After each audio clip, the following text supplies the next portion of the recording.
السلام عليكم ورحمة الله وبركاته. وعليكم السلام ورحمة الله وبركاته. الحمد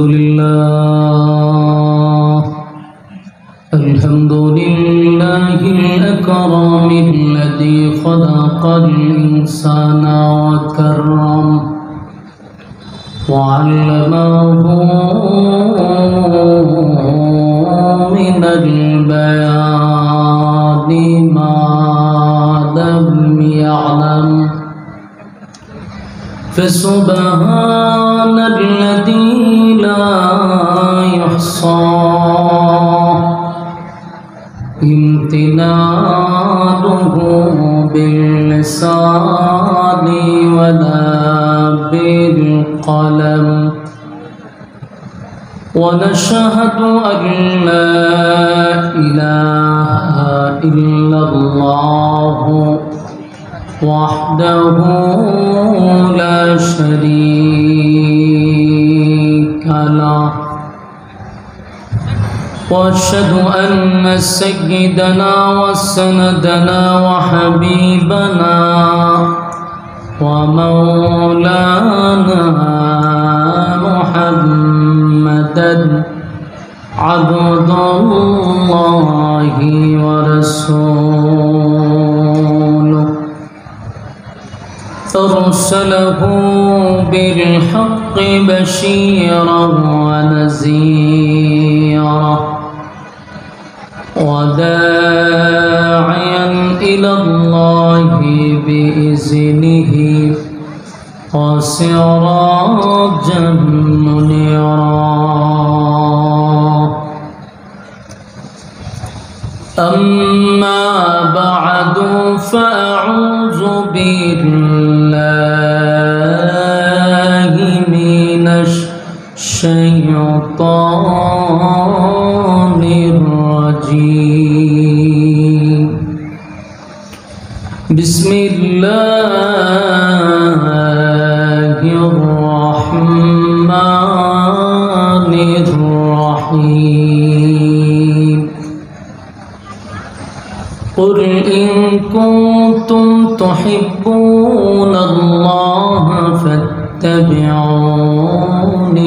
يحببكم الله ويغفر لكم ذنوبكم والله غفور رحيم. وقال النبي صلى الله عليه وسلم: لا يؤمن أحدكم حتى أكون أحب إليه من والده وولده والناس أجمعين، أو كما قال عليه الصلاة والسلام.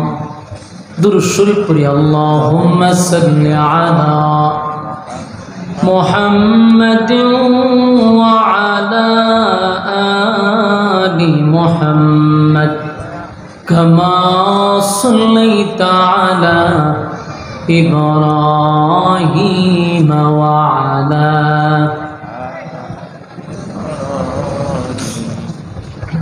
إنك حميد مجيد. اللهم بارك على محمد وعلى آل محمد كما باركت على إبراهيم وعلى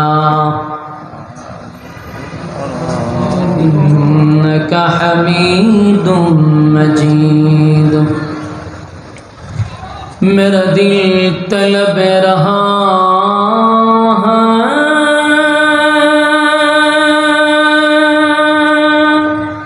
मेरे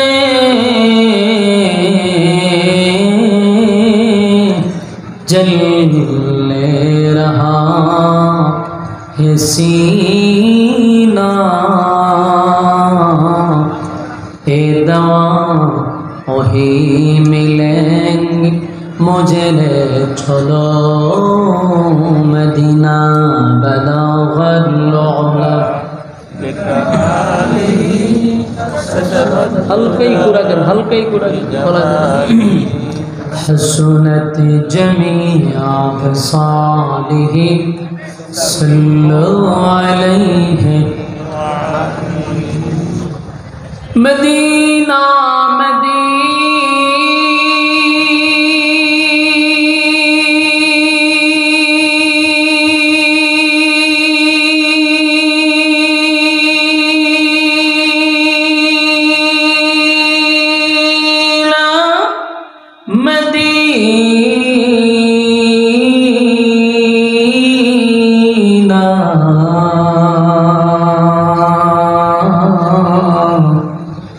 مدینہ مدینہ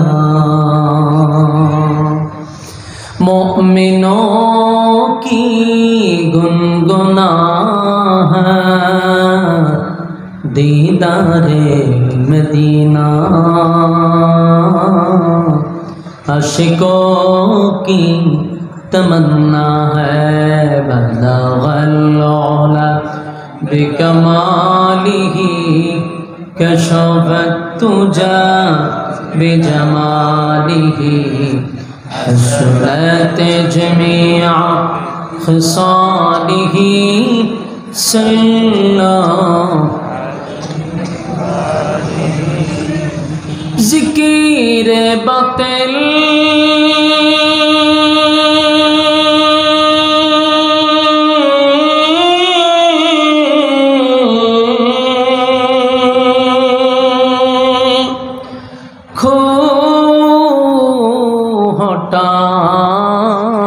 دے دل سے رب ذکر میں تیرے لگا دے روز شب لا الہ الا اللہ لا الہ الا اللہ لا الہ الا اللہ لا الہ الا اللہ لا الہ الا اللہ لا الہ الا اللہ لا الہ الا اللہ لا الہ الا اللہ لا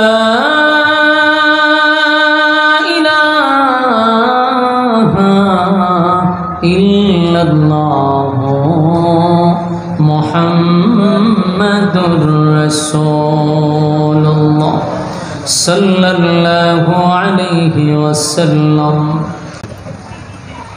মাহফিলটা হচ্ছে সিরাতুন নবী সাল্লাল্লাহু আলাইহি সাল্লাম উপলক্ষে রাসূলের সিরাত নিয়ে আলোচনা হয়তোবা অনেক ওলামায়ে কেরাম করেছেন। আমি ক্ষুদ্র মানুষ, যতটুকু বুঝি এর প্রথম দিকটা যদি আমি আলোচনা করতে চাই, এটা হলো রাসূলের গোটা জিন্দেগি হলো 63 বছর। 63 বছরটাই সিরাত। 63 বছর রাসূল দুনিয়ায় ছিলেন।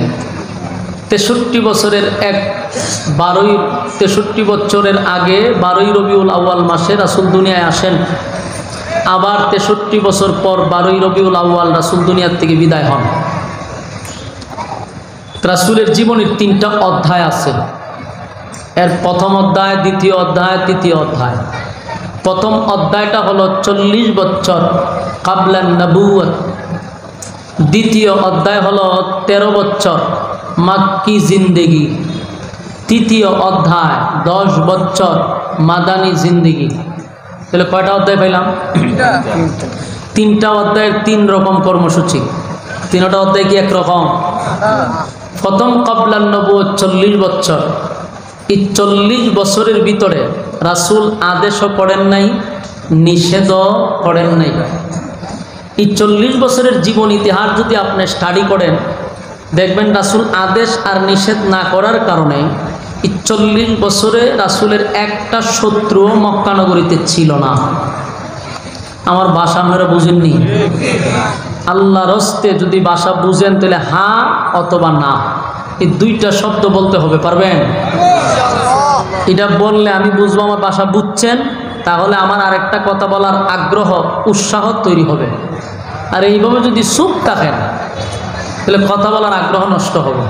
মেহেরবানি করে একটা আওয়াজ দিবেন তো? বলুন, অধ্যায় কয়টা? প্রথম অধ্যায়ে রাসূল আদেশও করে নাই, নিষেধও করে নাই। রাসূলের কোনো শত্রু ছিল? কোনো শত্রু নাই। সবচেয়ে বড় সন্ত্রাস আবু জাহেল, রাসূলকে মহব্বত করত। আরেক সন্ত্রাস আবুল আহাব, আপন চাচা, রাসূলকে মহব্বত করত। যত বড় বড় সন্ত্রাস ছিল তারা রাসূলকে ভালোবাসত কতদিন? 40 বছরের ভিতরে, যতদিন আদেশ নাই, নিষেধ নাই। 40 বছরের জীবন যখন আপনি স্টাডি করবেন, যেটাকে আমরা বলি মিলাদুন নবী, রাসূলের জন্ম নিয়ে আলোচনা, এই জন্ম নিয়ে আলোচনা করলে, এই পুরা 40 বছরের জীবনী আলোচনা করলে কোনোটাই কি পালনীয়, পালন করা সম্ভব না? বুঝেন নাই? না, এই জন্যই সমস্যা। আপনারা সাইডে এলে আপনারা আমার কথা বুঝেন না, এই একটা দ্বন্দ্ব সমস্যা। বুঝলে তো হার করতেই বা। এইভাবে নীরবতা করলে সবার তবিয়ত একরকম না। আমাদের সিস্টেম হলে আমার সাথে শ্রোতা কথা বলতেই বা, আর আপনাদের এলাকার সিস্টেম হলে আপনারা চুপ করে বসে থাকবেন, বক্তা খালি হয়ে যাবে। তো এক এক জায়গায় এক এক, আমি তো এই সিস্টেমে বড় হয়েছি যে না, আমি কথা ব্যাক না পাইলে আমার ফিকাপ উঠে না। আমার ফিকাপ বাড়াইতে গেলে আপনারা ফিকাপ বাড়াইতে হবে, তাহলে আমার পিকআপ তুলতে পারতেন না। এই জন্য আমারে সব কাছের মারার সুযোগ করে দেন। আপনারা যদি এইভাবে যদি কথা না বলেন তাহলে আমি কেমনি কি করব? বলুন, 40 বছরের যে পুরা নবুয়তের কোরআন নাজিলের আগ জীবনটা কোনো উম্মতের জন্য কি কোনো বিষয় পালন করা সম্ভব? বুঝা বুঝিনি? 40 বছরের আগ জীবন কোনো একটা বিষয় রাসূলের আমল করা উম্মতের জন্য সম্ভব, জরুরি? তাহলে পালনীয় কোন সময়? কোরআন নাজিলের পরে। কোরআন নাজিলের পরে যে 23 বছরের জিন্দেগি, এটা শুধু আলোচনা করলেই হবে না, পালনও করতে হবে। আমাদের সমাজে আপনার সাইডটা তো আলহামদুলিল্লাহ অনেক ভালো। আমাদের সাইড সিলেট আর চট্টগ্রাম, সুবহানাল্লাহ, এই 12ই রবিউল আউয়াল মাস আসলে শুরু হয় খালি মিলাদুন নবীর আলোচনা। মিলাদুন নবী পালন করতে হবে, করতে হবে। তা আমি মাঝে মধ্যে মন চায় এদের দুই একটারে বসে জিজ্ঞাইতাম যে রাসূলের 40 বছরের জীবনের কোনটা পালন করা সম্ভব, খালি একটা দেখায়া দাও আমাদের, আমিও করব, আমাদের সমস্ত উলামায়ে কেরাম করবে। খালি একটা বিষয় দেখাও যেটা পালনীয়। মূল কথা হলো, একটা হলো পালনীয়, একটা হলো আলোচ্য। এই দুইটা জিনিস আপনাকে বুঝতে হবে। একটা আলোচ্য আর একটা পালনীয়, দুইটা কিন্তু এক না। একটা শুধু আলোচনা করা যায় কিন্তু এটা পালন করা যায় না। একটা পালনীয়, একটা আলোচ্য। রাসূলের 23 বছরের জিন্দেগি শুধু আলোচ্য নয়, পালনীয়। রাসূলের 40 বছরের জীবনী, এটা শুধু আলোচ্য। তাহলে প্রশ্ন হলো যে আলোচনা করে কি হইব? বলে রাসূলের 40 বছরের আলোচনা করলেও আপনাকে আল্লাহ নফল ইবাদত বন্দেগীর সব দিবে। এমনকি রাসূলের প্রস্রাব পায়খানা নিয়ে কথা বললেও আপনাকে আল্লাহ সব দিবে। এটা আলোচনার সাবজেক্ট, এটা পালনীয় নয়। কিন্তু আমরা একদল মানুষ আছে পালনীয়, পালন করতে হবে, করতে হবে, মিছিল দেয়। তারা যদি প্রশ্ন করি যে পালনীয় কারে কয়, এটি বলতে পারবেন না। একটা পালনীয়, একটা আলোচ্য। তো 23 বছরের জীবনের ইতিহাসের মধ্যে শুধু আলোচনা দিয়ে শেষ করলেই হবে না, আপনাকে পালন করতে হবে। সম্মানিত শুধু আল্লাহ রাসূল সাল্লাল্লাহু আলাইহি সাল্লামের 3টা অধ্যায়ের 3টা কর্মসূচি ছিল। যেমন 40 বছরের জীবনটা ছিল একেবারেই চুপ, কোনো শব্দ নাই, নীরবে জীবন যাপন করছে। কত বছর? 40 বছরের পর হইল 23 বছরের জিন্দেগি, হইল নবুয়ত, কোরআন নাজিলের পরে। তখন চুপ ছিলেন না, কথা বলছেন। এই 23 বছরটা আবার দুই ভাগে ভাগ করা হয়েছে, একটা 13 বছর, একটা 10 বছর। এই দুইটা অধ্যায়ের আবার কর্মসূচি ভিন্ন। 13 বছর এক চাটিয়া এক তরফা নির্যাতন সহ্য করে গেছে। বলুন কত বছর? 13 বছর। আমার বাসা কিন্তু হবিগঞ্জের, মাঝে মধ্যে আঞ্চলিক বাইপাসে আইসা পড়বো, আমি বলতে পারি না কোন সময় আসে, যতই চেষ্টা করি শুদ্ধ বলা, কিন্তু ওই যে আঞ্চলিক এটা কিন্তু আইসা পড়ে। মানে আমি একটা চিন্তা করে যে আমার বাসা বুঝবেন না আপনারা, আশা করি বুঝতেছেন, কিন্তু কোন সময় যে ওই ডায়া পড়ে আমি কইতে পারি না। এই যে কইতে পারি না এটাও কিন্তু আমরা সিলেটে ভাষা, মানে চলে আসবে, কিছু করার না। তবে আপনারা আওয়াজের মাধ্যমে আমি বুঝবো যে আমার ভাষা বুঝতেছে। দেখেন এই 23 বছরের 2 ভাগে ভাগ করা হয়েছে। একটা হইল 13 বছর নীরবে, নীরব ছিল 40, আর 13 বছর এক চাটিয়া একতরফা শুধু নির্যাতন সহ্যই করছে। বলুন 13 বছর কি রাসূল কাউরে ফিরাইয়া আঘাত করছে? না খালি মার খাইছে? খালি মার খাইছে, একবারও প্রতিবাদ করে নাই। এটা হলো 13 বছরের কথা।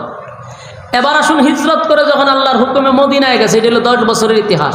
10 বছরের ইতিহাসে খালি মায়ের খাইছে না, মায়ের দিছে, কথা হয় না? এই জন্যই বলছি 3টা অধ্যায়ের 3টা কর্মসূচি। লাস্টের 10 বছর শুধু মায়ের খাইছে না মায়ের দিছে? এরপরে কিন্তু রাসূল ছেড়ে দেয় নাই। 13 বছরের জিন্দিগিতে মায়ের খাওয়ার পরে যখন 10 বছরের মাদানী জিন্দিগি আসলো, আল্লাহ মাথার ফাকরি মাজায় বাঁধেন, যেটা সামনে আইব কুবা শামসুর মতো কুবাইবেন। খালি ইসলামে মায়ের খাওয়া ইসলাম না, ইসলামের মধ্যে মায়ের দেওয়াও আছে।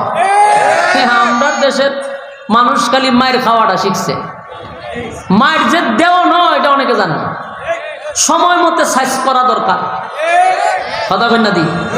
খালি তসবি বললেই চলবো? মাশাআল্লাহ, আমরা একজন ফিরসা বলে হাতে একটা তসবি, হাতে একটা লাঠির ভাগ গেলে সুবহানাল্লাহ সুবহানাল্লাহ পড়তেছে। দুনিয়া আমাদের কিয়ামত হইতেছে, উনি সুবহানাল্লাহ করছে। এই সুবহানাল্লাহ দিয়া কি সব হয়ে যাবে? তাহলে রাসূল কেন 27টা যুদ্ধে সেনাপতি ছিল আমার বলেন? রাসূল কেন তরবারি হাতে নিছে বলেন আমাদের? যেই হাত দিয়া রাসূল মানুষের মাথা হাত বুলাইয়া দিছে, সেই হাত দিয়া তরবারি দিয়া কুচি কাটা করছে। তো ইসলাম বুঝাইছে শুধু তসবি নিলেই চলবে না, মাঝে মধ্যে তরবারিও নিতে হবে, সময়ে সৎ ব্যবহার করতে হবে।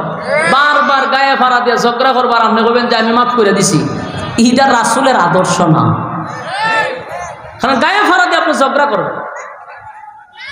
হ্যাঁ, ইসলাম কখনো কারো উপরে প্রথম আক্রমণ করে না, কাউকে গালিও দেয় না, কারো কোনো ক্ষতিও করে না, কথা কোন ঠিক? কিন্তু বারবার দুর্বল মনে করে আপনি গায়ে পাড়া দিয়ে ঝগড়া করবেন, আপনাকে ছেড়েও দেওয়া হবে না। বাস্তব না বাস্তব? তো দেখেন 40 বছরের যে জীবন ইতিহাস একেবারে নীরব। এখন প্রশ্ন আসতে পারে, আমার কথা বুঝতেছেন তো? ভূমিকাটা আল্লাহর রাস্তায় মনোযোগ দিয়ে শুনেন, সামনের আলোচনা বুঝতে সুবিধা হবে। অনেকে ভূমিকাটা মনোযোগ দেয় না। ভূমিকাতে আপনি বুঝে নেবেন যে বক্তার সাবজেক্ট কি, আলোচনা কোন দিকে যাচ্ছে, এটা ভূমিকার মধ্যে বোঝা যায়। এই জন্য ভূমিকা মনোযোগ দিয়ে শুনেন। রাসূলের জীবন হইল মাত্র 63 বছর। এখন প্রশ্ন হইল 63 বছরের মধ্যে 40 বছর চলে গেল, বেশি সময়টা চলে গেল দাওয়াত ছাড়া, ঠিক না? দাওয়াত দিল 23 বছর, দাওয়াত দিল না কত বছর? 40 বছর। তাহলে দাওয়াত ছাড়া বেশি সময় চলে গেছে, দাওয়াত দিল 23 বছর। কারণটা কি? তার কারণ হলো 40 বছর রাসূল নীরব ভূমিকা পালন করছে, এর একটা কারণ আছে। কারণটা হলো এটা 40 বছরের নীরবতার মাধ্যমে নবীর নবুয়তের দলিল হিসাবে মানুষের সামনে প্রকাশ করছে। কিভাবে? 40 বছরে যতগুলো অলৌকিক ঘটনা ঘটছে, এটা কোনো সাধারণ মানুষের দ্বারা ঘটা সম্ভব না। কারণ 40 বছর পূর্ণ হওয়ার পরে যে রাসূল বলবে যে লা ইলাহা ইল্লাল্লাহ মুহাম্মাদুর রাসূলুল্লাহ সাল্লাল্লাহু আলাইহি ওয়াসাল্লাম, যখন রাসূল এই কথা বলবে যে আজকের থেকে আর কোনো মাবুদ নাই, কোনো ইলাহ নাই, একমাত্র গোলামি চলবে কা আল্লাহ, আর আমি শুধু মুহাম্মদ না, আমি হলাম মুহাম্মাদুর রাসূলুল্লাহ সাল্লাল্লাহু আলাইহি ওয়াসাল্লাম। তখন বেঈমানরা যে প্রশ্ন করবে যে আপনি আমাদের সাথে চললেন, আমাদের সাথে খাইলেন, আমাদের সাথে উঠা বসা করলেন, আপনি নবী হইলেন কেমনে, আপনি রাসূল হইলেন কিভাবে? এই প্রশ্ন করবে কিনা? আল্লাহ জানে কিনা? আওয়াজ দিয়ে রাসূল যখন 40 বছর হেরা পর্বত থেকে বাহির হয়ে বলল লা ইলাহা ইল্লাল্লাহ মুহাম্মাদুর রাসূলুল্লাহ, এই ওয়াজ শুরু করছে। মক্কার সব মানুষকে একত্রিত করে যখন রাসূল কালেমার দাওয়াত দিছে, তখন মক্কার মানুষ কয়ে উনি রাসূল হইল কিভাবে? সে তো আব্দুল্লাহর পুত্র মুহাম্মদ, সে এখন কয় মুহাম্মাদুর রাসূলুল্লাহ। রাসূলুল্লাহ হইল কখন, কিভাবে হইলা? প্রশ্ন করছে। আর এই প্রশ্নটা যে করবে এটা আল্লাহ আগের থেকে জানে, কথা হয় না? এই জন্য আল্লাহ 40 বছর আমার রাসূলকে নীরব রাখছেন। 40 বছর পরে যখন বলছে তুমি নবী হইলা কেমনে, তখন আল্লাহ রাসূলকে বলে আপনি বলুন যে আমার 40 বছরের জীবন ইতিহাস ভালো করে পুঙ্খানুপুঙ্খানু ভাবে তোরা অ্যানালাইজ করে দেখ আমি নবী হইছি কিভাবে। তখন তারা 40 বছর রিসার্চ করতে লাগলো। তারা প্রতিটা জায়গায় দেখে আর বলে যে না, উনি নবী হওয়ার যোগ্য। এক নাম্বার হলো ওনার জন্মটা ছিল অলৌকিক। বলুন, ওনার জন্মটা ছিল অলৌকিক। অলৌকিক কিভাবে? উনি যখন জন্মগ্রহণ করার আগেই যে ঘটনাগুলি ঘটছে, আমি যদি বলতে থাকি তাহলে অনেক সময় চলে যাবে ভূমিকাতে, আপনারা বিরক্ত লেগে যাবে। উনির জন্মের আগে যে অলৌকিক ঘটনাগুলো ঘটছে, সিরাতুন নবী, এই বিষয়গুলো আলোচনা করলে এগুলো একটু টাচ দিতে হয়, তাহলে আপনারা বুঝতে সুবিধা হয়। রাসূলের জীবনী যখন আপনি পড়বেন এই ঘটনাগুলি আপনার জানা দরকার। জন্মের আগে যে ঘটনা ঘটছে, এই একেবারে রাসূলের বাপের জামানার থেকে যে অলৌকিক ঘটনা ঘটছে। রাসূল সাল্লাল্লাহু আলাইহি সাল্লামের দাদার সন্তান ছিল কয়জন? 10 জন। 10 জন সন্তানের মধ্যে একজনের নাম ছিল আব্দুল্লাহ, মানে রাসূলের আব্বা। তো রাসূলের দাদা ছিল কাবার মুতাওয়াল্লি।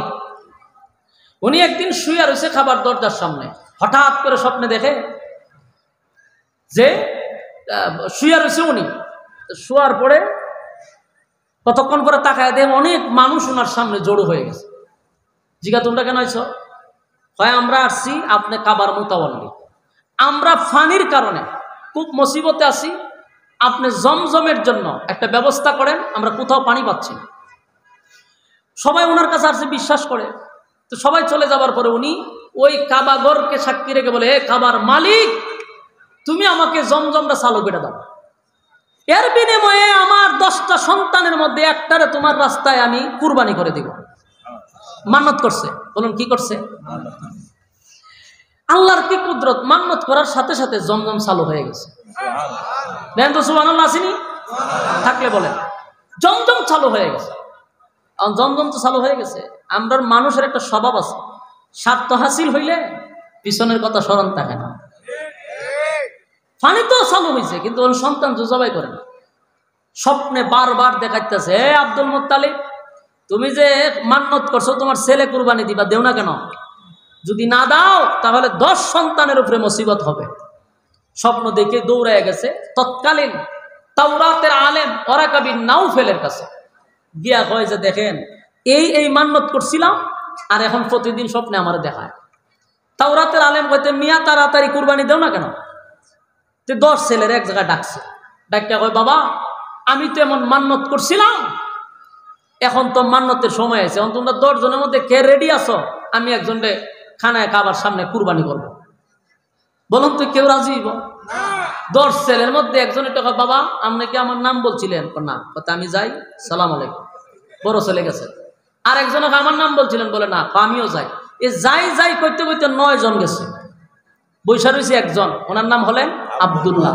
ছোট তো, কিন্তু আব্দুল মুত্তালিবের ভিতরে এই ছেলের আমি কুরবানি করব না, আমার 9টারে পরে যেন দিব, হেরে দিতাম।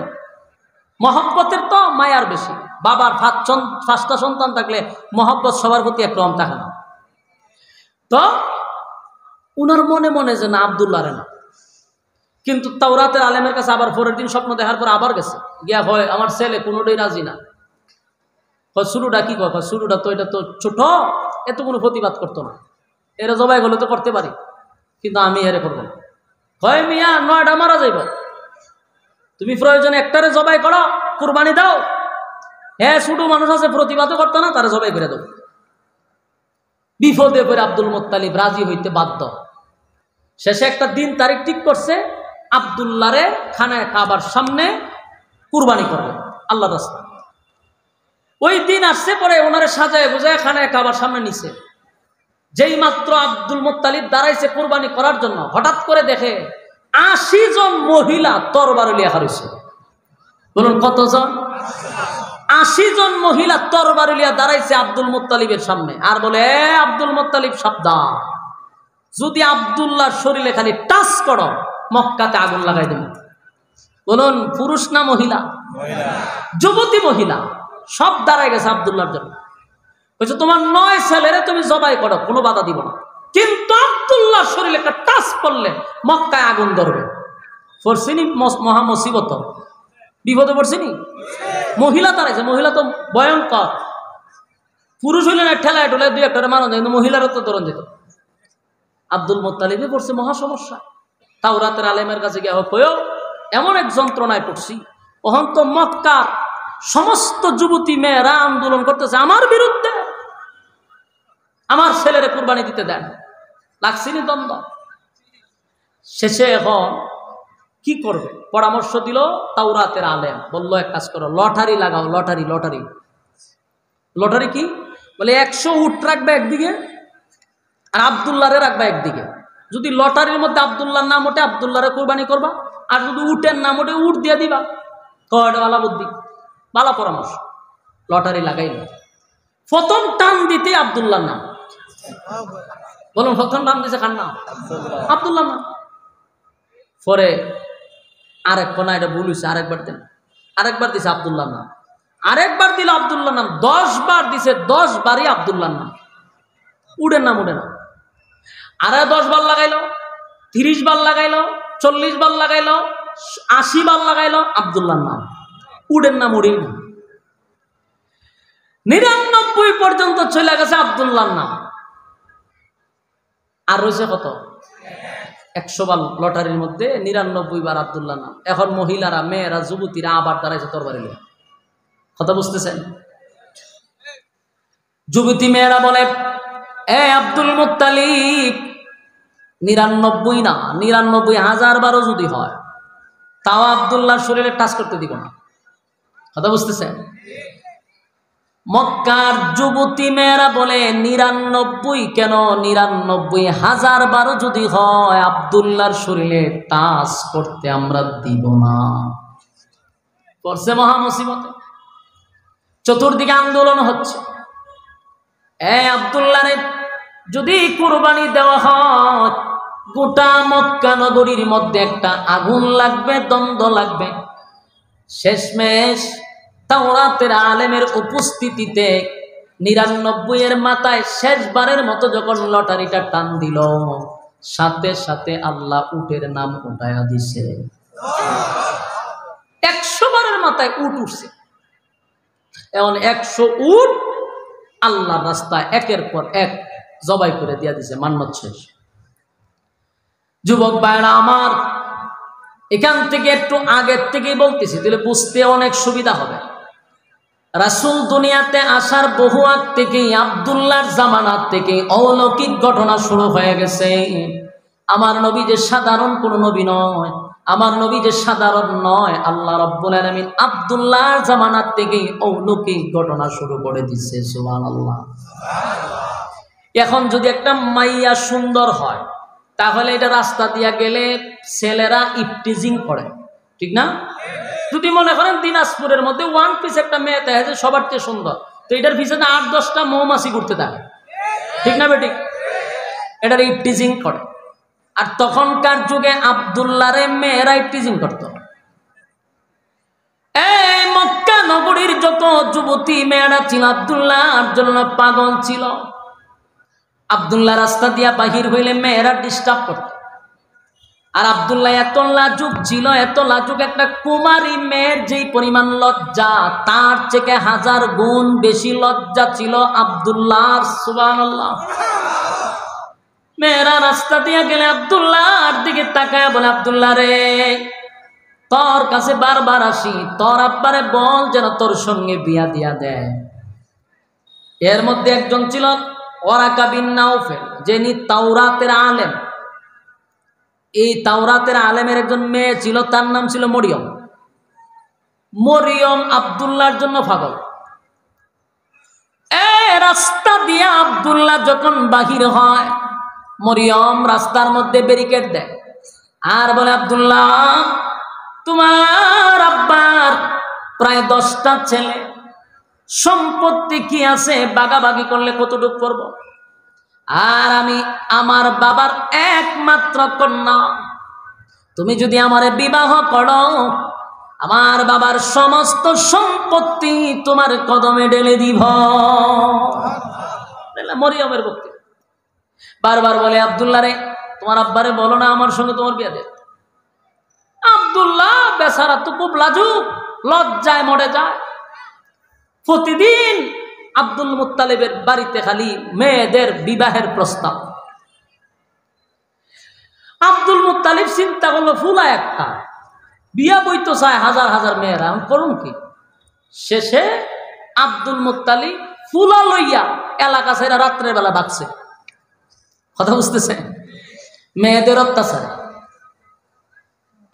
এখন বুঝুন আব্দুল্লাহ কেমন। গোটা মক্কা নগরীর সমস্ত মেয়েরা আব্দুল্লাহর জন্য পাগল ছিল। রাত্রের বেলা আব্দুল মুত্তালিব বলে, আমার আব্দুল্লাহরে লইয়া মক্কা থেকে মদিনার উদ্দেশ্যে রওনা দিছে। আব্দুল মুত্তালিবের একজন বন্ধু ছিল ব্যবসার ক্ষেত্রে, দুইজনের একটা ভালো বন্ধুত্ব জমছে। ব্যবসা করতে যে মাঝে মধ্যে যায়, গিয়া ওই বন্ধুর একটা মেয়ে চোখে পড়ছে।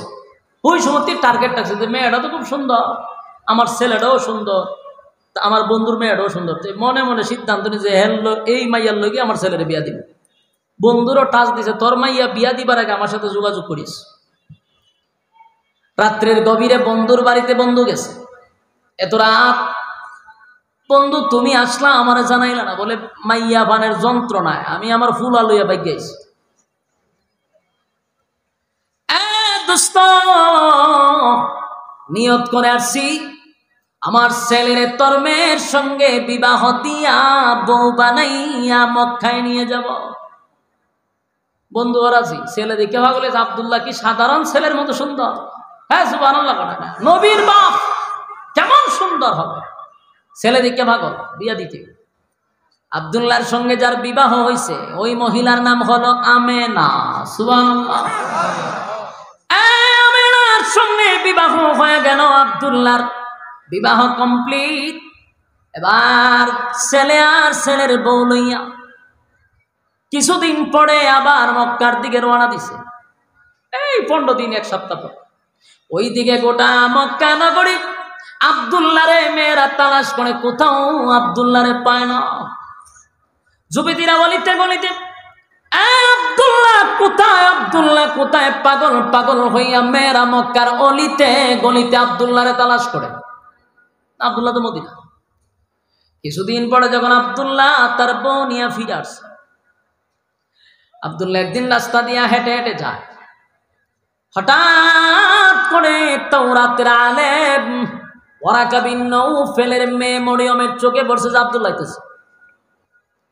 মরিয়ম পাগল পাগল হইয়া ঘর থেকে বাহির হইয়া দৌড়ে আব্দুল্লাহর সামনে গেল। আব্দুল্লাহ,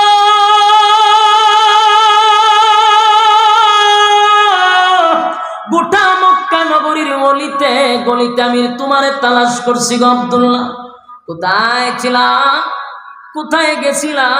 গোটা মক্কা নগরী আমি টিম পাঠাইয়া দিছি, তোমারে পাই না। আব্দুল্লাহ কোথায় গেছিলা? মরিয়ম আব্দুল্লাহর দিকে যখন ভালো করে তাকাইছে, তাকানোর সাথে সাথে মরিয়ম একটা চিৎকার দিয়া বেহুশ হইয়া মাটিতে পড়ে গেছে। আব্দুল্লাহ পড়ছে চিন্তায়, ঘটনা কি?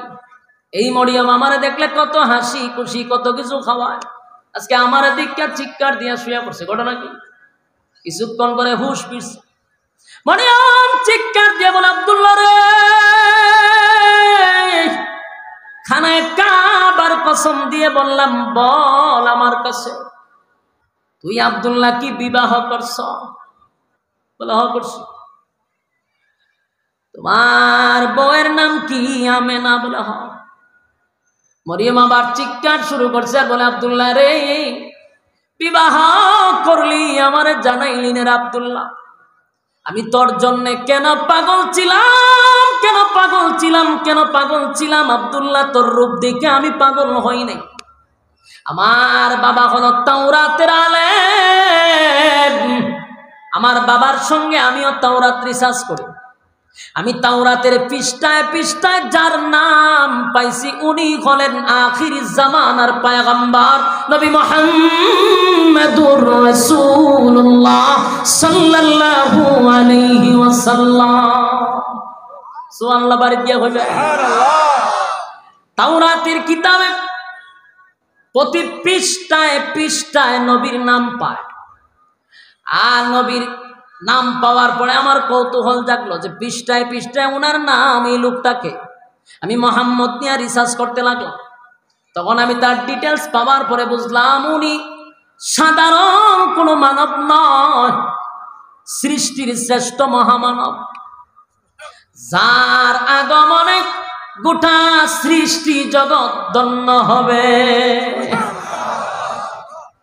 আমি তার বর্ণনা তালাশ করতে করতে দেখি তাওরাতের মধ্যে তার মায়ের নামও লেখা পাইছি, তার বাবার নামও লেখা পাইছি। আব্দুল্লাহ, আমি পৃথিবীর শ্রেষ্ঠ মা হতে চাইছিলাম। সুবহানাল্লাহ বাড়ি দিয়া হবে। এই মরিয়ম শুধু রূপ দেখে আব্দুল্লাহর জন্য পাগল হয় না। এই মেয়ে তাওরাত পড়তো, পৃথিবীর শ্রেষ্ঠ মা হইতে চাইছিলাম, মুহাম্মদের মা হইতে চাইছিলাম রে আব্দুল্লাহ।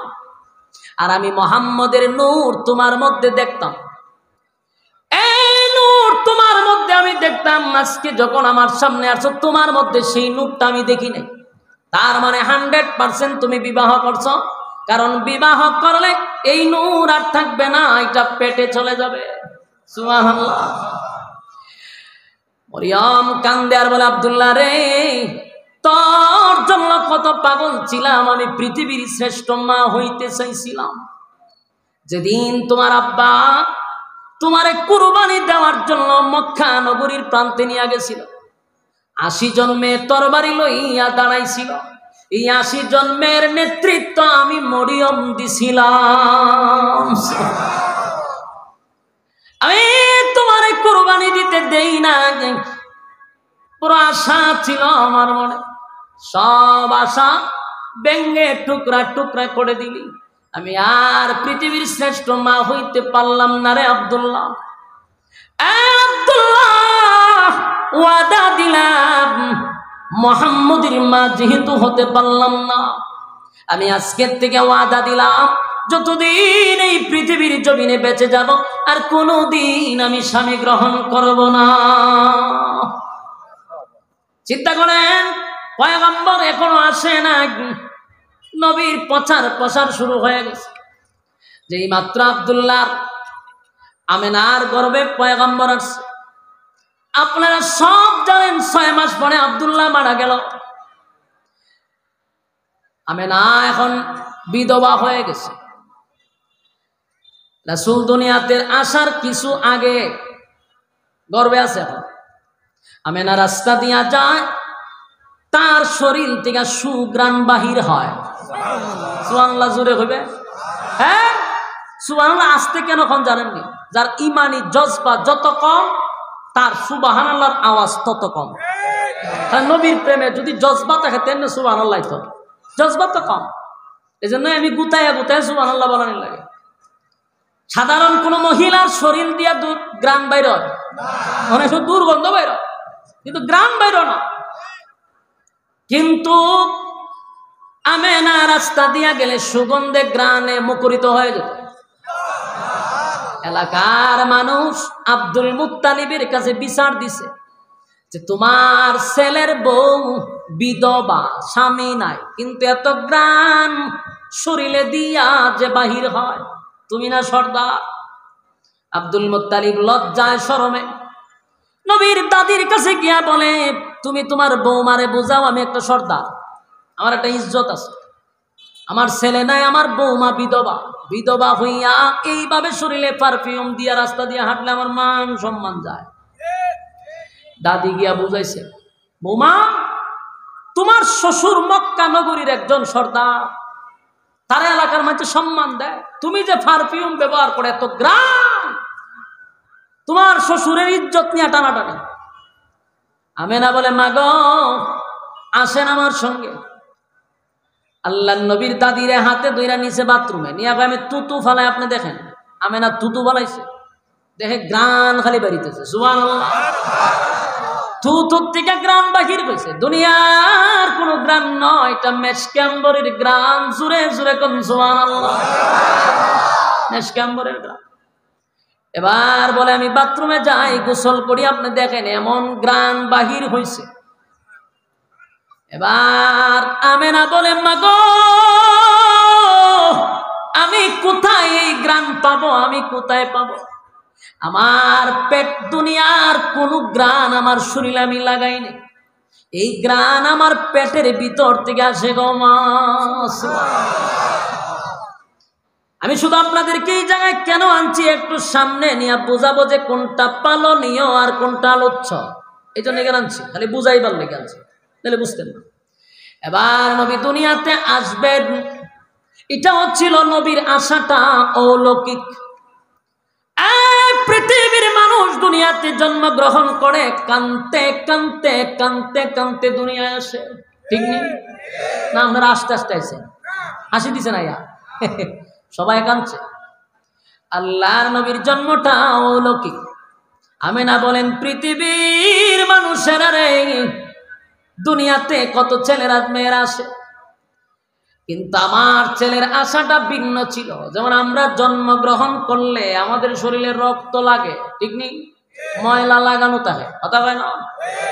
কিন্তু আল্লাহর নবী যখন দুনিয়াতে পদার্পণ করছে, নবীর শরীরে কোনো ময়লা নাই, যেন কে গোসল করাইয়া খুশবু পড়াইয়া নবীরে পাঠাইছে। আমেনা বলে আমি তাকায়া দেখি সুগ্রানে ঘরটা মুখরিত হয়ে গেছে। লজ্জাস্থান ঢাকা অবস্থায় দুনিয়া আসছে। আসার সাথে সাথে পয়গম্বর আল্লাহর কুদরতি পায়ে একটা সেজদা দিছে। আম্মা জানা মেনা বলেন পৃথিবীর মানুষেরা শুন, আমি দেখি আমার ছেলে সেজদায় পড়ে গুনগুনাইয়া কান্দে।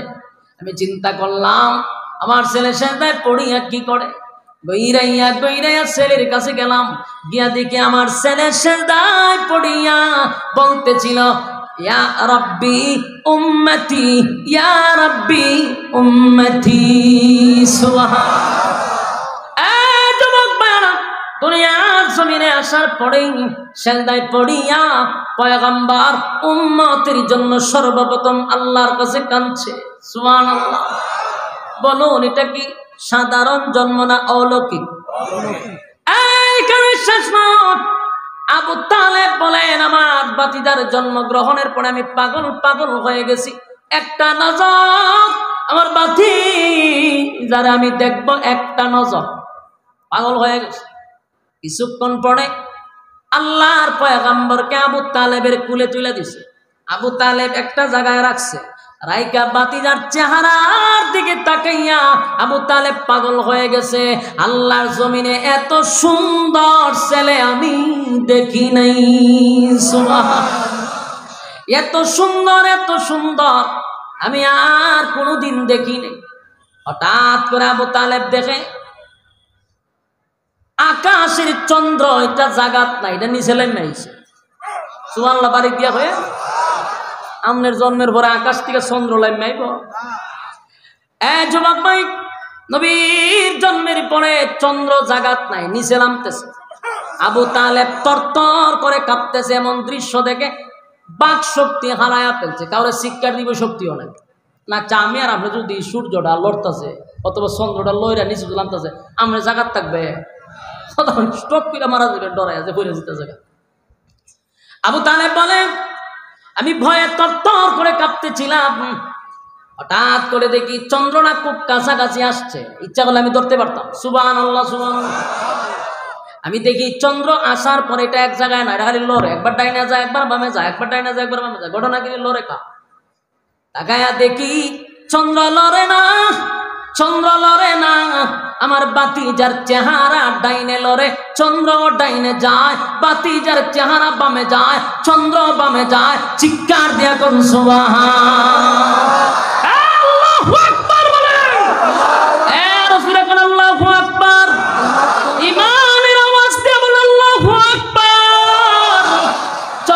পর্যন্ত আমার নবীর কাছে আইসা নবীরে আনন্দ দিছে, কারণ দুনিয়াতে আসার পরে বাচ্চারা কান্দে, কিন্তু আল্লাহ বলে আমার বন্ধুর বাবা নাই, বাবা দুনিয়ার থেকে বিদায় হয়ে গেছে, তাই আল্লাহ আকাশের চন্দ্র দিয়ে আমার নবীর আনন্দ দিছে। আমি যদি বলতে থাকি রাত শেষ হবে নবীর অলৌকিক 40 বছরের জীবন ইতিহাস শেষ হবে না, তাই আমি শুধু মেইন পয়েন্টটা বোঝানোর জন্য বলতেছি। এই ঘটনাগুলি ঘটছে, রাসূলের যৌবনকালে ঘটনা ঘটছে, আরো এগুলো বলতে গেলে বাকি সময় বুঝাইতে পারতাম না। এই জন্য আসুন শর্টকাট করার জন্য বলি, একে একে রাসূল বড় হইল, আর অনেক ঘটনা ঘটছে। 40 বছরের ভিতরে বেঈমানরা রাসূলের সঙ্গে উঠছে, বসছে, খাইছে, ঘুমাইছে, চলাফেরা করছে। 40 বছরের ভিতরে পয়গম্বরের জবান দিয়া একটা মিথ্যা কথা কোনোদিন শুনে নাই।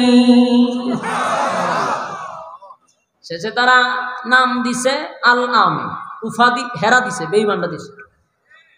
নবীর নাম তো ছিল মোহাম্মদ, কিন্তু মোহাম্মদ নাম ভুলে গেছে, আল আমিন কই সবাই ডাকতো, উপাধি বইলে সবাই ডাকতো আল আমিন, আল আমিন, মানে সত্যবাদী। এতগুলা কোয়ালিটি রাসূলের 40 বছরে আরো অনেক ঘটনা ঘটছে। 40 বছর পরে হেরা পর্বতে ধ্যানমগ্ন অবস্থায় ছিলেন। হেরা পর্বতে কুরআন নাযিল হওয়ার পরে পয়গম্বর মক্কা নগরীর সব মানুষকে একত্রিত করে এক জায়গায় জমা করে বলে, আমি তোমাদের সামনে একটা প্রশ্ন করব, আমি যদি এখন কিছু বলি তোমরা কি বিশ্বাস করবা? ওই অবশ্যই বিশ্বাস করবে। 1 নাম্বার হলো, আমি যদি তোমাদেরকে বলি আমার পিছনে একদল সেনাবাহিনী আছে, এরা অস্ত্র নিয়ে দাঁড়ায় আছে তোমাদেরকে হত্যা করার জন্য, বিশ্বাস করবা? বলো অবশ্যই করো। আমি যা বলবো তোমরা কি তা বিশ্বাস করবা? বলে অবশ্যই বিশ্বাস করবো। রাসূল জিজ্ঞাসা করলেন, কেন বিশ্বাস করবা? 1 নাম্বার হলো 40 বছরের ভিতর আপনি কোনোদিন একটা মিথ্যা কথা বলেননি, আপনি যা বলবেন এটা সত্য। 2 নাম্বার হলো আপনি খারছেন উঁচা জায়গা, আমরা খারছি নেচা জায়গা, পিছনে কে আছে না আছে আমরা দেখি না, আমরা শুধু আপনারা দেখি। আপনি উপরে থাকার কারণে পিছনও দেখেন, সামনেও দেখেন, তাহলে পিছনে সেনাবাহিনী থাকলে এটা আপনি দেখেন, আমরা তো দেখি না, তাই আপনার কথা বিশ্বাস করছি। সুবহানাল্লাহ। রাসূল এ মক্কা নগরীর মানুষ, তোমাদের বক্তব্য হলো 40 বছরের ভিতরে একটা কথাও আমি মিথ্যা বলি না, আমার নাম দিছ আল আমিন, আজও যা বলবো একটা কথাও আমি মিথ্যা বলবো না। এতদিন সত্য বলছি, আজকে আরো বেশি সত্য হবে, কারণ এতদিন আমার কথা বলছি, এর মধ্যে কোনো মিথ্যা নাই। আজকে শুধু আমি না, আজকে যা বলবো আমার রবের কথা বলবো। তাহলে তোমরা আমার সঙ্গে পড়ে নাও, লা ইলাহা ইল্লাল্লাহু মুহাম্মাদুর রাসূলুল্লাহ। রাসূল এই কথা বলে বসে, লা ইলাহা ইল্লাল্লাহ, নেই কোনো মাবুদ আল্লাহ ছাড়া, আর মুহাম্মাদুর রাসূলুল্লাহ সাল্লাল্লাহু আলাইহি ওয়াসাল্লাম, আজকের থেকে আমি শুধু মুহাম্মদ না, আমাকে মুহাম্মাদুর রাসূলুল্লাহ বলতে হবে। ওই কত বছর পরে? 40 বছর পরে এই ওয়াজ করছে। মক্কার অনেক মানুষ রাসূলের ডাকাইছে, এর মধ্যে আবু লাহাব বা উঠটা কয়, এই কারণে ডাকছ, খাই আর কোনো কাম পাইছো না, আমরা ব্যস্ত মানুষ, তুমি আমাদেরকে ডাকেন না, এতদিন আমরা 360 জন খোদা মানছি, আর হঠাৎ করে একজনে মানব? আল্লাহ রাসূল বলে, আজকের থেকে গাছের পূজা, মাছের পূজা, সূর্যের পূজা, চন্দ্রের পূজা, হ্যাঁ, লিঙ্গের পূজা, মূর্তির পূজা সব বাদ, গোলামি চলবে কার? মক্কার মানুষ কয় আমরা 360 জন, আর তার হইল একজন, এতগুলা খুদা বাদ দিয়া বুঝি একজনে মানতাম। এই তো দ্বন্দ্ব শুরু হইল। 40 বছর রাসূল ওয়াজ করে নাই, শত্রু নাই, যেই ওয়াজ করা শুরু করছে শত্রু শুরু হয়ে গেছে। কথা বুঝতেছে? এখন একজন বলল যে তুমি নবী হইছো কিভাবে? এই প্রশ্ন করছে, তুমি নবী কেমনে হইছো, কিভাবে হইছো? এই প্রশ্ন যে করবে সেটা আল্লাহ আগের থেকে জানে। এই জন্য 40 বছরে অসংখ্য গণিত অলৌকিক ঘটনা, জন্মের আগের ঘটনা, জন্মের পরের ঘটনা, 40 বছর রাসূলকে নীরব রাখছেন। যেই মাত্র তারা প্রশ্ন করছে নবী হইছো কেমনে, রাসূল হইছো কেমনে, প্রমাণ দাও। রাসূল কয় নবী কেমনে হইছি, 40 বছর তোরা রিসার্চ কর, 40 বছর আমার জীবন ইতিহাস তালাশ করে দেখ আমি কেমনে নবী হইছি। এক নাম্বার, আমার জন্ম আর তোদের জন্ম সমান না। আমার জন্মটা ছিল অলৌকিক।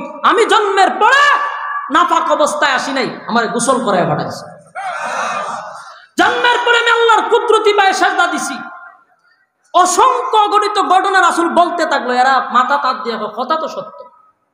কারণ মুহাম্মদ আমাদের সামনে জন্মগ্রহণ করছে, যে অলৌকিক ঘটনা দেখছি, চন্দ্র আমার বাতিজারে আনন্দ দিতে আসে, এটা সাধারণ কোনো মহামানব নয়। মনে মনে ঠিকই বিশ্বাস করছে উনি নবী হওয়ার যোগ্য, কথা হয় না। আর আল্লাহ বলেন 40 বছরটা ছিল নবী হওয়ার জন্য, প্রত্যেকটা ঘটনা নবীর জন্য নবুয়তের দলিল। এই নবীর দলিল হিসাবে 40 বছর যত অলৌকিক ঘটনা ঘটছে, 40 বছর পরে এরা জান্না বুঝতে পারছে উনি আল্লাহর পয়গাম্বর, কিন্তু মানে নাই। কথা বলেন, মানছে? শুরু হইল অত্যাচার। এই 13 বছর শুরু হয়েছে। 13 বছরের মাক্কি জিন্দেগিতে নির্যাতনের স্টিম রুলার চাপায়া দিছে। যারা কালেমা পড়ে তাদের উপরে আন্দোলন, কালেমা পড়লেই তাদেরকে নির্যাতন, যারে যেইভাবে পারে সেইভাবে মারে। কেউরে গলার মধ্যে রশি লাগায় বালু দিয়া টানে, কাউরে গাছের সঙ্গে ঝুলাইয়া মারে, কাউরে বল্লম দিয়া মারে। নির্যাতন কারে কয়? আকাশ বাতার যেন ভারী হয়ে গেছে মুসলমানদের কান্নায়। কত বছর? আমার কথা কি বিরক্ত লাগতেছে? যুবক ভাইরা আমার, 13 বছর এক চাটিয়া এক তরফা নির্যাতন সহ্য করছে। যতদিন আবু তালেব রাসূলের আপন চাচা বেঁচে ছিল, ততদিন নবীর উপরে কেউ টাচ করে নাই। আবু তালেব বেঁচে থাকা অবস্থায় কেউ নবীর উপরে টাচ করে নাই। কিন্তু সাহাবীদের উপরে নির্যাতন শুরু হয়ে গেছে। কোন কোন সাহাবীদের গলার মধ্যে রশি লাগাইয়া অলিতে গলিতে টানে, কাউকে আবার জ্বলন্ত কয়লার মধ্যে শোয়া দেয়, কাউকে আবার গরম তৈলের মধ্যে ছেড়ে দেয়। বুঝতে পারতেছেন কেমন নির্যাতন? বর্বরের যুগে বর্বরের হালতে নির্যাতন করত। এমন ঘটনা কিতাবে আসছে যে এক ফাও এক গুড়ার সাথে বাচ্চে, আর এক ফাও আরেক গুড়ার সাথে বাইতে দিছে, দিয়া 2 পাগলা গুড়া ছেড়ে দিছে, 2 রান 2 দিকে লয়ে গেছে। নাউজুবিল্লাহ, পার গিয়া হইবে। দিনের জন্য, ইসলামের জন্য সাহাবায়ে কেরাম রক্ত জড়াইছে, জীবন দিছে। ইসলাম এমনে এমনে কায়েম হয় না। ইসলাম আমরা যেভাবে পাইছি, এরা তো মনে করেন আমি কলাটা চুলাইয়া দিছি, আপনি খালি সাবাইয়া খাইছেন, আমরা কাছে ইসলামটা এরকম। কিন্তু ইসলাম কায়েম করতে গিয়ে ইসলাম নামক ব্রিটেন নিছে অসংখ্য সাহাবীদের রক্ত ঝরছে, রক্তের বিনিময়ে ইসলাম আসছে। ইসলাম এমনি এমনি আসে নাই। 13 বছরের রক্ত, 10 বছরের মাঝারি জিন্দেগির রক্ত, ইসলাম কায়েম হয়েছে। কথা। এখন আবার যদি ইসলাম জিন্দা করতে চান, ঠিক তেমনি ভাবে ইসলামের গোড়ায় রক্ত দিতে হবে। রক্ত ছাড়া ইসলাম হয়। অন্যায়ের প্রতিবাদ করতে হবে। শুরু হইল নির্যাতন। হযরত বেলালরে মারতে মারতে, বেলাল আসিন কালা, এমন কালার কালা, হাবশি মানুষ যারা দেখছেন এরা বলতে পারবে, এমন কালো, কিন্তু মাইরের সুরে বেলাল লাল হয়ে যেত, এমন মারা মারত। খাব্বাব রাদিয়াল্লাহু তাআলা উনিও কালো ছিল, উনার কোমরে কোনো গুস্তই ছিল না, ওই কয়লার মধ্যে দিনে শুয়াইতো, গুস্ত খইসা পড়ে যেত। এত নির্যাতন করছে সাহাবীদের। মাইরের এমন অবস্থা শুরু হয়েছে, যখন আবু তালেব মারা যাবে, আবু তালেব ছিল রাসূলের আপন চাচা। তাম পৃথিবীর ভালোবাসা যদি একটা পাল্লা ভাই আপনি রাখেন, আর আবু তালেবের একদিনের ভালোবাসা যদি আরেক পাল্লা ভাই রাখেন, খুদার কসম আবু তালেবের পাল্লা ভারী হয়ে যাবে। আবু তালেব রাসূলকে এত ভালোবাসত। যুবক ভাই, কথাগুলি একটু দিলের কান লাগায় শুনেন।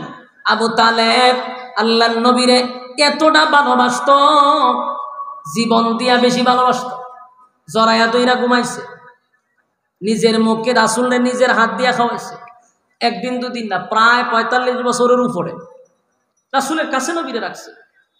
কিন্তু সেই আবু তালেব জান্নাতে যাইতে পারছে? কথা বলেন না দি, কোথায় গেছে? কেন? এত ভালোবাসার পরে জাহান্নামে যায় কেন? রাসূল তো বলছে লা ইউমিনু আহাদুকুম হাত্তা ইয়াকুনা হাব্বা ইলাইহি মিন ওয়ালিদিহি ওয়া ওয়ালাদিহি ওয়ান নাস আজমাইন। রাসূল বলছে তোমরা যদি মুমিন হতে চাও তাহলে আমি নবীর জীবনের চেয়ে বেশি ভালোবাসতে হবে। আবু তালেব তো ভালোবাসছে, জাহান্নামে কেন? এর একমাত্র কারণ হলো আবু তালেব শুধু ভালোবাসছে। বলুন কি ভালোবাসছে? শুধু। বলুন কি? শুধু ভালোবাসছে। আর আমি যে আয়াত পড়ছি কুল ইন কুনতুম তুহিব্বুনাল্লাহ ফাত্তাবিউনি ইউহিব্বুকুমুল্লাহ, এই আয়াতের ব্যাখ্যা যদি আসেন আল্লাহ বলেন নবী আপনি বলুন আমি আল্লাহরে যারা পায় পেতে চায় তারা আপনি নবীর অনুসরণ অনুকরণ আপনার ইতাআত যেন তারা করে। আর আমাদের দেশের কিছু মৌলবী তারা ওয়াজ করে এই আয়াত দিয়া কয় আল্লাহরে ভালোবাসতে চাইলে নবীরে ভালোবাসতে হবে, এই ওয়াজ দিয়ে কেন শেষ? আরে ভালোবাসার ওয়াজ যদি তুমি আনো তাহলে আবু তালেবের সাথে ভালোবাসো নাই তুমি, কিন্তু আবু তালেব শুধু ভালোবাসা জাহান্নামে গেছে। রাসূলকে শুধু ভালোবাসলে জান্নাতে যাওয়া যাবে না, ভালোবাসার সঙ্গে লাগবে ইতাআত, অনুসরণ অনুকরণ। কথা হয় না? বলুন শুধু ভালোবাসা দিয়ে জান্নাতে যাওয়া যাবে? এই ভালোবাসার সাথে কি লাগবে? অনুসরণ অনুকরণ লাগবে। আবার ভালোবাসা বাদ দিয়ে শুধু অনুসরণ করলে হবে না, দুটোটা লাগবে। আবু তালেব যেদিন দুনিয়ার থেকে বিদায় হইব রাসূল পাশে, আবু জাহিল্লা পাশে, আবু লাহাব পাশে। রাসূল গিয়া কয় চাচা কালেমাটা ফিরালাম। আবু তালেব চতুর্দিকে তাকায় দেয়, আবু জাহিল্লা বসা, আবু লাহাব সব শয়তান চতুর্দিকে ঘুরে বসে রয়েছে।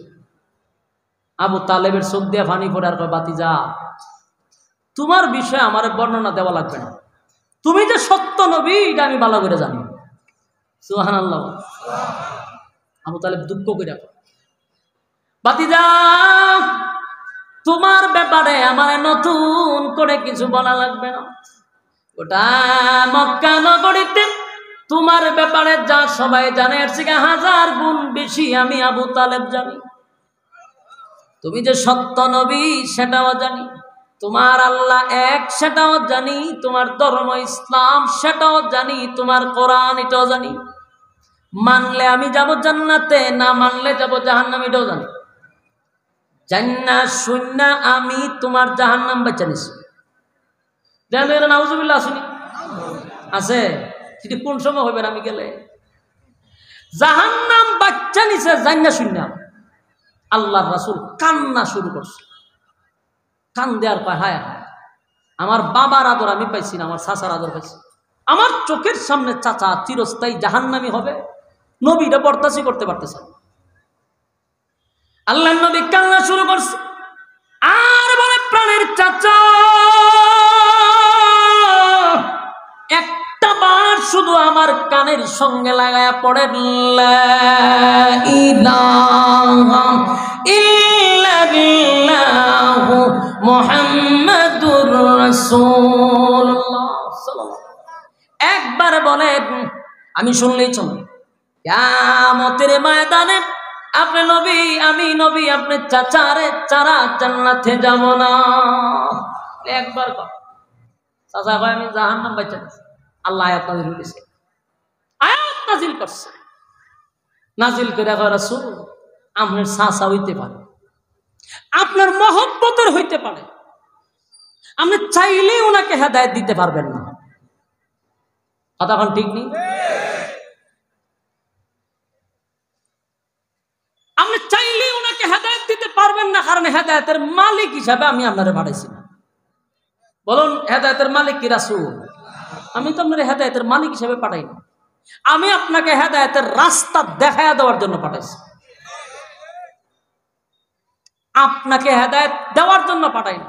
আপনার চাচার জন্য আর একটা শব্দ আপনি করবেন না, আমি তাকে হেদায়েত দিব না। আপনার ওয়াজ করার দায়িত্ব ওয়াজ করছেন, কারে হেদায়েত দিব কি দিব না এটা আমি একক সিদ্ধান্ত আল্লাহ। আয়াতটা স্মরণ হইতেছে না? বারবার চেষ্টা করতেছি। ইন্নাকা লা তাহদি মান আহবাবতা আহবাবতা ওয়ালাকিন্নাল্লাহা ইয়াহদি মান ইয়াশা। এই আয়াত নাযিল হয়েছে। বারবার আল্লাহ বলতেছে আর সাবধান, একটা টু শব্দ করবেন। আপনার চাচা হইতে পারে, হেদায়েত দিতাম না, কারণ হেদায়েতের মালিক কে? তাহলে বলুন আবু তালেব ভালোবাসা জান্নাতে যেতে পারলো না, একটা মাত্র কারণ অনুসরণ নাই, অনুকরণ নাই। তাহলে 40 বছরের পরে যখন কোরআন নাজিল হইছে, এবার দিনের দাওয়াত শুরু হইছে, রক্তপাত শুরু হইছে, মায়ের খাওয়া শুরু হইছে, রক্তাক্ত হইছে। 13 বছর এক ছাটিয়া মানুষকে মারছে বেঈমানরা। কথা কম, অসংখ্য সাহাবীরা শাহাদাত বরণ করছে। 13টা বছর মার খেয়েছে শুধু কালেমার জন্য, কালেমার জন্য মার খাইল। নামাজের দাওয়াত দিতে গিয়া নবী মার খাইল। তায়েফের ময়দানে গিয়া নবী রক্তে রঞ্জিত হইল। উহুদের ময়দানে তো এটা মদিনায় গিয়া, কিন্তু তায়েফের ময়দানে তখনও মদিনায় যায় না। রক্তাক্ত হয়েছে হাবিবে কিবরিয়া, রক্তাক্ত হয়েছে গো। এমনকি মক্কা নগরীতে নবী যখন সেজদায় যাইত, বেঈমানরা নবীর পিঠের উপরে উটের নারী বুড়ি পর্যন্ত রেখে দিত। এত নির্যাতন আমার পয়গম্বরে করছে।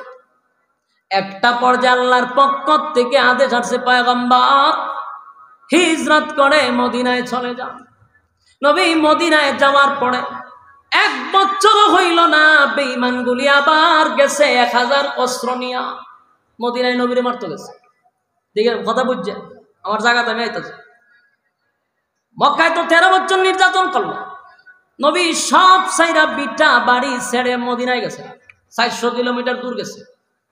কিন্তু আবু জাহিল্লার নেতৃত্বে 1000 অস্ত্র সহ আবার গেছে মদিনায় নবীরে মারত। এবার আল্লাহ কয়, বন্ধু 13 বছর মার খাইছেন আমি আল্লাহর হুকুমে, 40 বছর নীরব থাকছেন আমি আল্লাহর হুকুমে। এবার তারা গায়ে পাড়া দিয়া ঝগড়া করতে চায় গো নবী।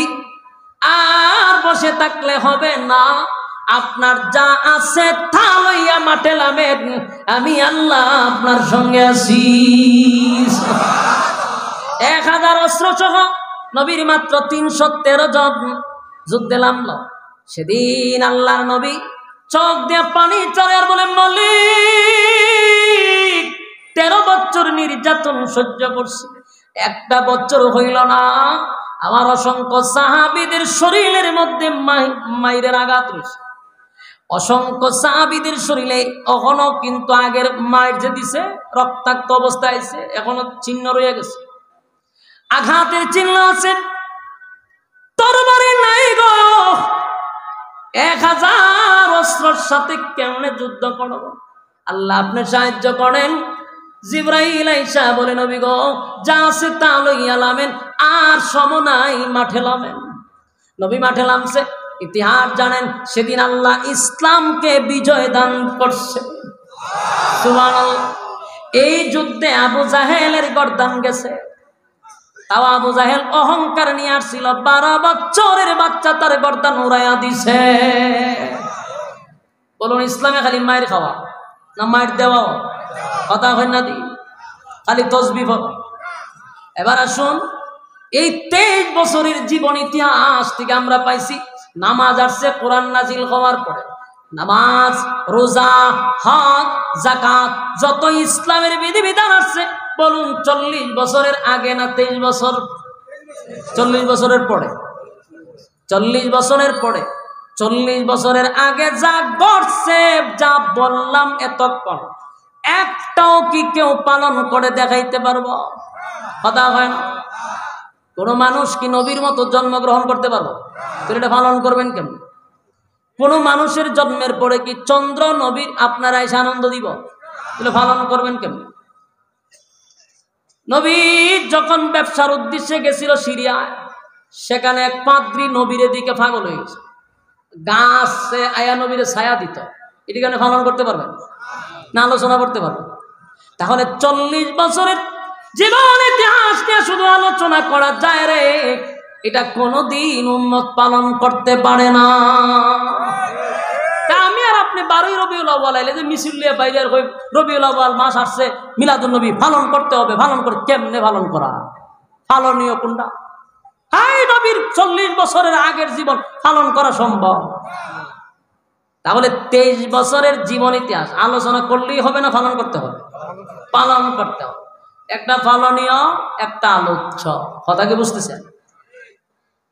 পালনীয় কোনটা, আলোচ্য কোনটা, বুঝতেছেন তো? 40 বছরের জীবন হইল আলোচ্য, 23 বছরের জীবন ইতিহাস হইল আলোচনা, শেষ নয়, পালনীয়। আর যুবক ভাইয়েরা, 12ই রবিউল আউয়াল আসলেই শুধু নবীর মহব্বত আমাদের প্রকাশ হয় না,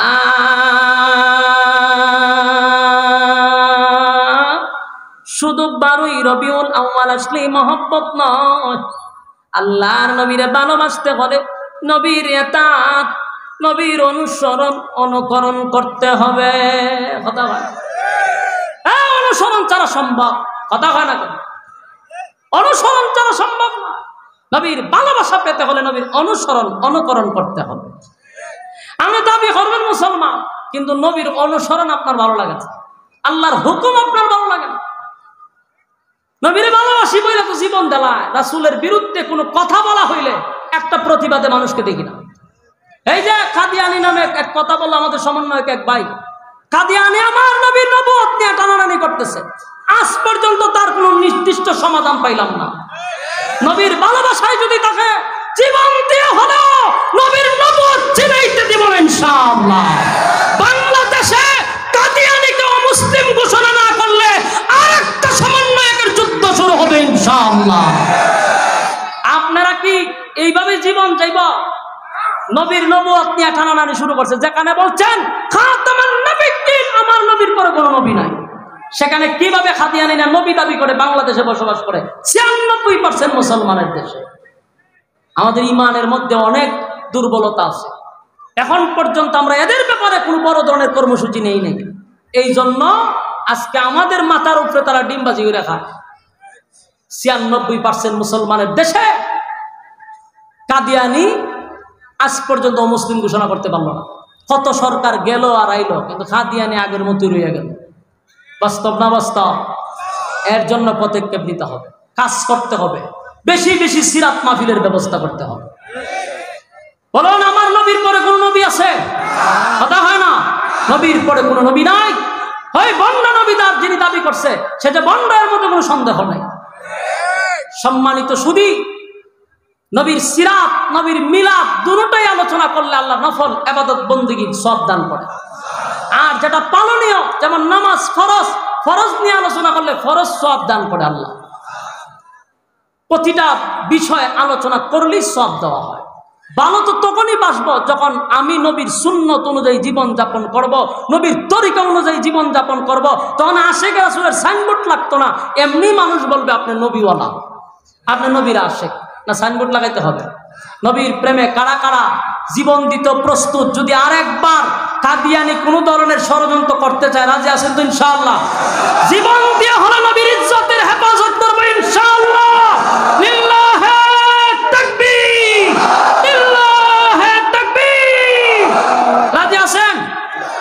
এসকো থাকবো নি, কথা এসকো থাকবো নি না, এগুলো মাহফিল শেষ, মাহফিল শেষ, এসকো শেষ না। আমাদের ভিতরে নবীর মহব্বত আর ভালোবাসা মরণ পর্যন্ত থাকতে হবে। রাজি আছি ইনশাআল্লাহ?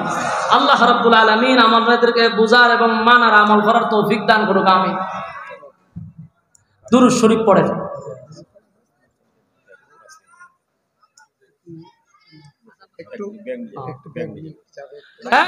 একটু হাত তুলেন, বিসমিল্লাহ করে হাত তুলেন। এই মাশাআল্লাহ, ঈমানের দায়িত্বে হাত তুলেন। মাশাআল্লাহ, মাশাআল্লাহ, হাত তুলছে, বিসমিল্লাহ কোন, পকেটে হাত দেন, পকেটে হাত দেন। যার যত আছে আগামী বছর ওই সিরাত মাহফিল হইতো ইনশাআল্লাহ। কথা কয় না? সিরাত মাহফিল আগামী বছর হইতো। এই জন্য আপনারা যতটুকু পারেন শরীক থাকবেন, কেউ শরীক না হয়ে যাবেন না। দোয়া করে যান, দোয়া করে যান। আমি মুসাফির, বসেন বসেন।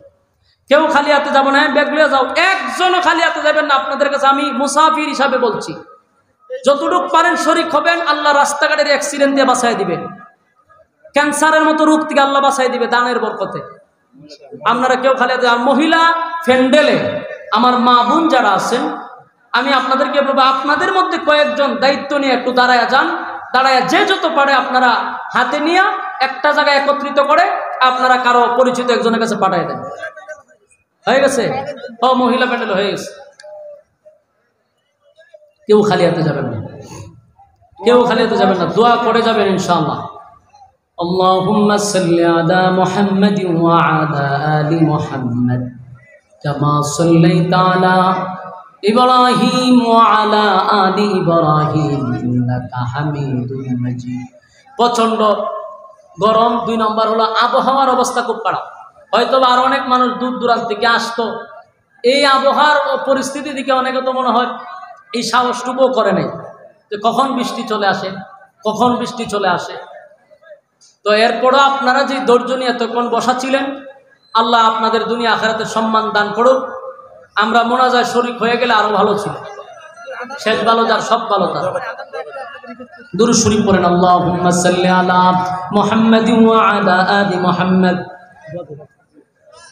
দোয়া শরীক হন সবাই। রব্বানা যালামনা আনফুসানা ওয়া ইন লাম তাগফির লানা ওয়া তারহামনা লানাকুনান্না মিনাল খাসিরিন। রব্বুল আলামিন, আপনার কুদরতি নজর দিয়ে একটু তাকান। প্রচন্ড গরমের মধ্যে সাদা সাদা দাড়িওয়ালা মুরব্বীরা, আল্লাহ তরুণ নওজোয়ান ভাইয়েরা, ছোট ছোট বাচ্চারা, জাতির শ্রেষ্ঠ সন্তান হযরত উলামায়ে কেরামরা, পর্দার আড়ালে মা বোনেরা, আল্লাহ আমরা যারা হাত বাড়াইছি, আমি গুনাহগার নাগান্দা নাফরমান নালায়েক অযোগ্য মুসাফির হালতে আপনার বান্দাদেরকে নিয়ে হাত বাড়াইছি। মেহেরবানি করে জীবনের সগীরা কবিরা, ইচ্ছা অনিচ্ছা দেখাইয়া না দেখাইয়া, অঙ্গ প্রত্যঙ্গর দ্বারা যত গুনাহ করছে, মেহেরবানি করে গো জিন্দেগির গুনাহ মাফ করে দেন আল্লাহ। বাকি যতদিন দুনিয়ার জমিনে বাছায়া রাখবেন, ইহদিনাস সিরাতাল মুস্তাকিম, সঠিক সরল রাস্তার উপরে চলার তৌফিক দেন। যেমনে চললে আপনি খুশি, ওইভাবে জীবনটাকে পরিচালনা করার তৌফিক দেন আল্লাহ। আমার ভাই, উনি অনেক কষ্ট করে অক্লান্ত পরিশ্রম করে আলেমদেরকে নিয়ে আজকের এই আয়োজন করছে। আল্লাহ আপনার এই বান্দাকে আপনি কবুল করেন। জুবাইর ভাই, জুবাইর সাইদ ভাই অক্লান্ত পরিশ্রম করে আলেমদেরকে নিয়ে একটা সিরাত মাহফিলের আয়োজন করছে। আল্লাহ আগামী দিনের রাহবার হিসাবে আমার জুবাইর সাইদ ভাই আল্লাহ কবুল করেন। আগামীর এই দিনাজপুরবাসীর জন্য একজন রাহবার হিসাবে আপনি কবুল করেন আল্লাহ। আমরা জন্মের পর থেকে আপনার জমিনে আল্লাহ আপনার দিন কায়েম অবস্থা একবারও দেখলাম না। আল্লাহ আমাদের আলেমদেরকে দিয়ে আপনি নেতৃত্ব কবুল করেন আল্লাহ। আপনার দরবারে ভিক্ষুকের মতো হাত বাড়াইছি, আলেমদেরকে দিয়ে আপনি নেতৃত্ব দান করেন আল্লাহ। এই সমাজে যত আমানতের খেয়ানত হয়, যত দুর্নীতি হয়, যত পাচার হয়, আল্লাহ এর ব্যাপারে আপনি আমাদের উলামায়ে কেরামদেরকে সেই জায়গায় বসায়া দেন, যেন জনগণের হক আদায় করতে পারে। রাষ্ট্রের একটা ভালো কোনারও কোনো আল্লাহ যেন অধিকার না হরণ হয়, সেই জন্য আমরা আলেমদের নেতৃত্ব দেখতে চাই আল্লাহ। দিনাজপুরবাসীর জন্য জুবাইর সাইদ ভাইকে আল্লাহ আপনি কবুল করেন রব্বুল আলামিন। আমরা যারা এখানে হাত বানাইছি আল্লাহ, আমরা যারা এখানে হাত বানাইছি, অনেক আশা লইয়া গভীর রাত্রে আমার সঙ্গে হাত বাড়াইছে, সাদা দাড়িওয়ালা মুরব্বীরা হাত বাড়াইছে, অনেক হাজী সাহেবরা হাত বাড়াইছে, কত বিজ্ঞ আলেমরা হাত বাড়াইছে, আমার প্রশাসনের বাইরাও হাত বাড়াইছে, অক্লান্ত পরিশ্রম করছে। আমার অনেক প্রশাসনিক বাইরা তারাও কিন্তু রাত দিন অক্লান্ত পরিশ্রম করছে আজকের মাহফিলটা সাকসেস হওয়ার জন্য। তাদের একটা ভূমিকা ছিল। আল্লাহ আমার প্রশাসনের ভাইদেরকে, তাদের এই মেহনতকে আপনি দুনিয়া আখিরাতের জন্য কবুল করে নেন। এই মাহফিলটাকে উসিলা করে এলাকাবাসীকে নাজাতের উসিলা করে দেন আল্লাহ। সিরাত মাহফিলের উসিলা করে আপনার নবীর মহব্বত আর ভালোবাসা প্রত্যেকটা শ্রোতাদের অন্তরে ঢুকায়া দেন আল্লাহ। আমাদের মধ্যে ঈমানি জজবা তৈরি করে দেন রব্বুল আলামিন। আমরা যারা হাত বাড়াইছি, অনেকের মা নাই, বাবা নাই, দাদা নাই, দাদি নাই, আত্মীয় স্বজন কবরে চলে গেছে, জানি না গো আল্লাহ কোন অবস্থায় কোন হালতে আছে। বিশেষ করে আমাদের আব্বা আম্মা যারা নাই, রব্বিরহামহুমা কামা রাব্বায়ানি সগীরা, আব্বা আম্মা যাদের দুনিয়ার জমিন থেকে চলে গেছে, ছোটবেলা আব্বা আম্মা যেইভাবে লালন পালন করছে, আপনি কুদরতি ভাবে লালন পালন করেন আল্লাহ রব্বুল আলামিন। বিশেষ করে আমাদের আব্বা আম্মা যারা বেঁচে আছে, হায়াতে আমলে বরকত দেন। तमाम পৃথিবীর সমস্ত মুসলমানদেরকে হেফাজত করেন, বিশেষ করে ফিলিস্তিনের মুসলমানদেরকে হেফাজত করেন, ফিলিস্তিনের মা বোনদেরকে হেফাজত করেন, আসমানি সাহায্য করেন আল্লাহ, বেঈমানদেরকে ধ্বংস করে দেন আল্লাহ রব্বুল আলামিন। বাংলাদেশের মুসলমানদের ভিতরে ঐক্যের ব্যবস্থা করে দেন আল্লাহ, আমাদের মধ্যে ঐক্যের ব্যবস্থা করে দেন, এক হওয়ার তৌফিক দেন আল্লাহ। ফিতনার থেকে আমাদেরকে হেফাজত করেন। বিশেষ করে আজকের এই মাহফিলে যারা টাকা দিয়া, পয়সা দিয়া, বুদ্ধি দিয়া, শ্রম দিয়া রান্না বান্না করে, যে যেমনে পারছে মাহফিলটার জন্য অক্লান্ত পরিশ্রম করছে, আল্লাহ প্রত্যেকের ব্যবসা বাণিজ্য কামাই রোজগারে বরকত বাড়ায়া দেন আল্লাহ। যারা অসুস্থ আছে শিফায়ে কামেলা আজরা দান করেন আল্লাহ। যারা পেরেশানির মধ্যে আছে পেরেশানি দূর করে দেন আল্লাহ। এই আলেমদের মধ্যে ঐক্য করেছ আল্লাহ, এর মধ্যে যেন কোনো ফিতনা না হয়। তোমার কাছে সাহায্য চাই, শয়তানের ওয়াসওয়াসা থেকে হেফাজত করো, শয়তানের চক্রান্ত থেকে হেফাজত করো, দুশ্মনের দুশ্মনির থেকে হেফাজত করো। শেষ দরখাস্ত আল্লাহ, আশা লইয়া যারা আসছে কেউ রে খানিয়াতে আপনি ফিরাইয়া দিয়েন না আল্লাহ। যারা এই সাহায্য সহায়তা করছে, ডেকোরেশন করে আল্লাহ, প্যান্ডেল করে, লাইটিং করে, মাইক দিয়ে, যে যেইভাবে পারছে প্রত্যেকের ব্যবসা বাণিজ্য খামাই রোজগারে বরকত বাড়ায়া দেন আল্লাহ। রাস্তাঘাটের অ্যাক্সিডেন্ট থেকে বাঁচায়া দেন, ইজ্জতের জিন্দেগি দান করেন। সুবহান রাব্বিকা রাব্বিল ইজ্জাতি আম্মা ইয়াসিফুন ওয়া সালামুন আলাল মুরসালিন ওয়ালহামদুলিল্লাহি রাব্বিল আলামিন। আমিন বিরহমাতিকা ইয়া আরহামার রাহিমিন।